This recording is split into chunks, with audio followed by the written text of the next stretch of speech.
मुझे तलाक नहीं चाहिए।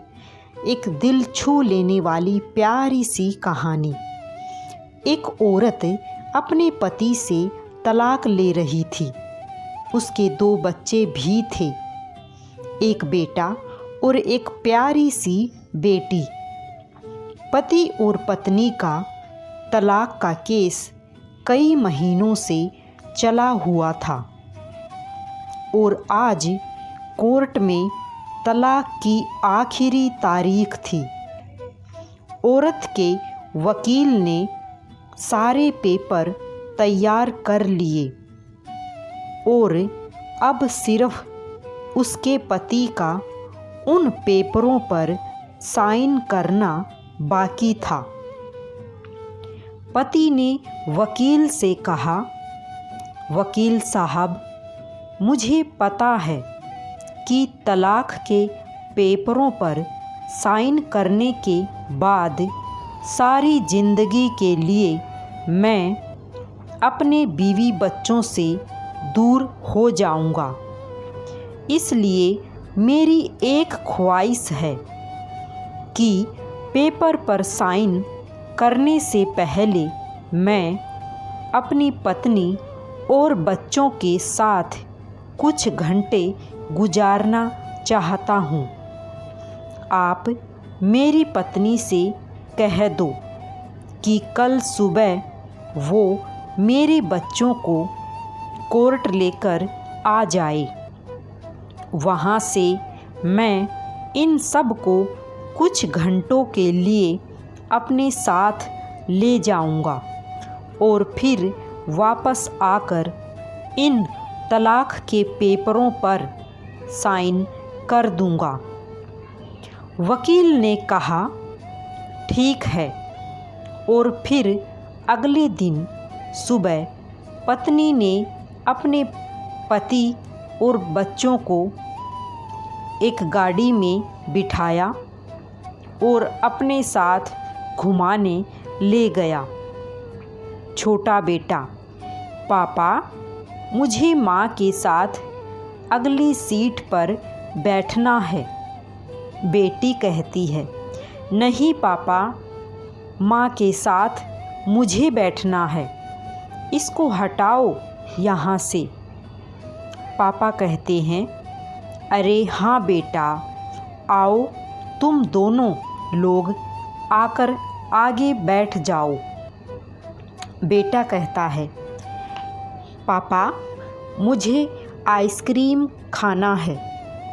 पापा बोलते हैं, हाँ, क्यों नहीं बेटा, मैं तो अपने मुन्ने को अपने हाथों से आइसक्रीम खिलाऊंगा। पापा सभी को आइसक्रीम खिलाने के लिए एक रेस्टोरेंट में ले गए।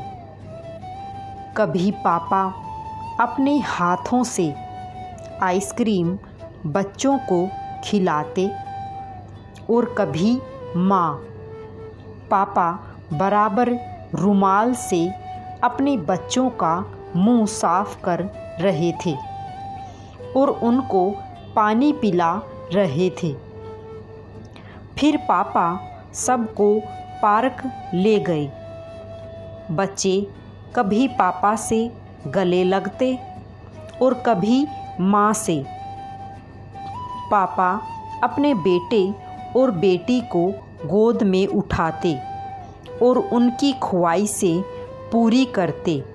बेटी, पापा, हमें अपने घर जाना है, हम नानी के घर नहीं जाएंगे, वहाँ आपके बगैर मुझे बिल्कुल भी अच्छा नहीं लगता है। बेटा, हाँ पापा, मुझे भी बिल्कुल नहीं अच्छा लगता है। दोनों बच्चे अपने घर जाने की जिद करने लगे। पापा कहते हैं, हाँ बेटा, हम अपने घर ज़रूर चलेंगे। बेटा कहता है, पापा, मुझे आपकी गाड़ी बहुत अच्छी लगती है, नाना की गाड़ी नहीं अच्छी लगती। मैं बड़े होकर आपकी तरह गाड़ी खरीदूंगा। ये बहुत तेज चलती है। पापा आँखों में आंसू लिए, हाँ बेटा ठीक है, पहले तुम जल्दी से बड़े हो जाओ। काफ़ी वक्त निकल चुका था।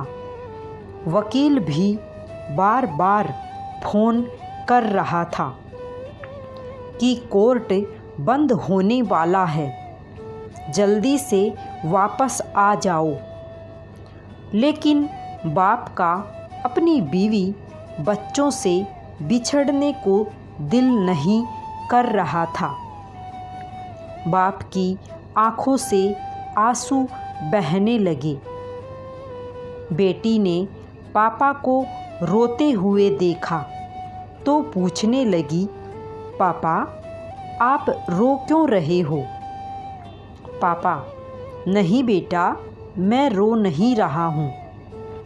वो आँखों में कुछ चला गया था, इसलिए आंसू आ गए। वह सब कोर्ट पहुँच गए। गाड़ी खड़ी करके पति ने बच्चों को गाड़ी से उतारा। बच्चे रोने लगे कि हमें पापा के पास जाना है। पापा ने अपनी बेटी को गोद में उठा लिया और पत्नी व बेटे के पीछे चलने लगे। उसकी पत्नी ने अपने बच्चों को प्यार से देखा। उसे एहसास होने लगा कि मेरे बच्चे अपने पापा से बहुत मोहब्बत करते हैं। बच्चों ने कहा, पापा आप ये हमें कहाँ ले जा रहे हैं? ये हमारा घर नहीं है, हमें अपने घर जाना है पापा। पापा, बेटा अभी चलते हैं, यहाँ थोड़ा काम है मुझे। कोर्ट के कमरे में पहुँचते ही वकील ने तलाक के पेपर पति के सामने रखते हुए कहा कि आप जल्दी से यहाँ पर दस्तखत कर दीजिए। लेकिन पत्नी ने आगे बढ़कर वकील से कहा कि मुझे अपने पति से तलाक नहीं चाहिए, मैं अपना केस वापस लेती हूँ। मैं अपने घमंड की खातिर अपने बच्चों की ज़िंदगी तबाह नहीं करूँगी। यह सुनकर पति अपनी पत्नी से लिपट गया और दोनों बहुत रोने लगे। दोस्तों, अगर हम थोड़ा सा अपने घमंड को एक तरफ रख दें और किसी दूसरे के हालात सही करने की बजाय अपने खुद के हालात सही कर लें तो बहुत से रिश्ते टूटने से बच जाएंगे। उम्मीद है कि आपको यह कहानी पसंद आई होगी। अगर कहानी पसंद आई हो तो चैनल को सब्सक्राइब अवश्य करें। राधे राधे।